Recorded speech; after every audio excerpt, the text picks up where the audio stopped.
Hello दोस्तों, मैं हूं सूर्या। आप देख रहे हैं यूट्यूब चैनल मनी गोल। मनी गोल में आप सबका स्वागत है।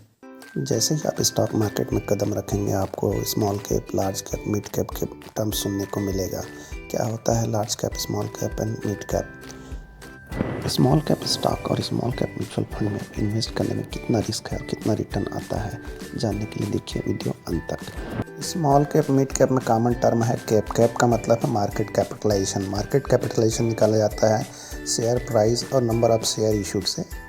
इसका मतलब होता है मार्केट वैल्यू ऑफ शेयर। इस तरह स्मॉल कैप मतलब हुआ स्मॉल कैपिटलाइजेशन, स्मॉल वैल्यू वाले स्टॉक। मार्केट कैपिटलाइजेशन के बेसिस पे स्मॉल कैप, लार्ज कैप और मिड कैप में डिफरेंशिएट कर सकते हैं, लेकिन अब जानने वाली बात ये होगी कि कितने करोड़ के वैल्यूएशन यानी मार्केट कैपिटलाइजेशन को हम स्मॉल कैप कहेंगे। इसके लिए दो तरह की थ्योरी है।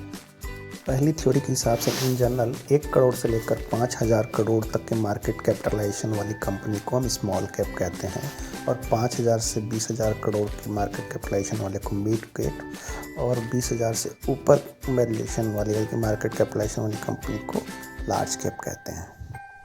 क्योंकि शेयर का प्राइस साल दर साल चेंज होते रहता है, इसके कारण उसका मार्केट कैपिटलाइजेशन भी बदलने लगे, जिसके कारण यह थ्योरी डिफरेंशिएट करने का कारगर साबित नहीं हुआ और दूसरी थ्योरी बनी।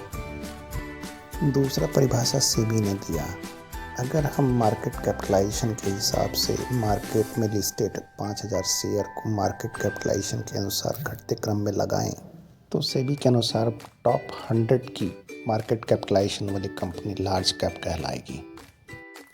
इस परिभाषा के अनुसार नंबर 1 की मार्केट कैपिटलाइजेशन वाली कंपनी है रिलायंस, जिसका मार्केट कैपिटलाइजेशन है 5.5 लाख करोड़, और 100वें नंबर की लार्ज कैप कंपनी है वैक्रांजी, जिसका मार्केट कैपिटलाइजेशन 29,300 करोड़।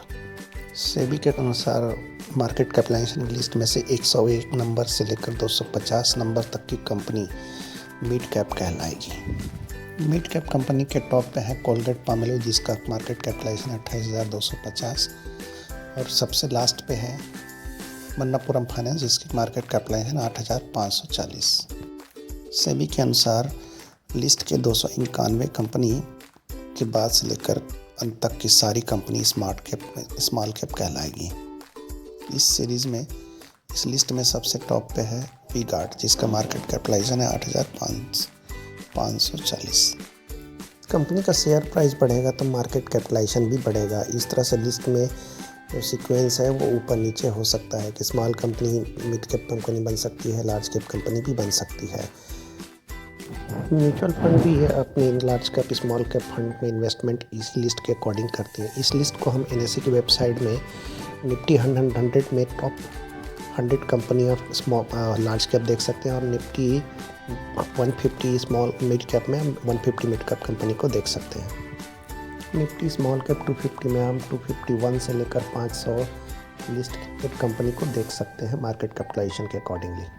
अगर हम रिस्क के हिसाब से स्मॉल कैप और लार्ज कैप में कंपैरिजन देखें तो लार्ज कैप कंपनी में रिस्क यानी कि प्रोबेबिलिटी ऑफ नेगेटिव रिटर्न कम होती है, और जबकि स्मॉल कंपनी में बहुत ज़्यादा होती है probability of return, negative return.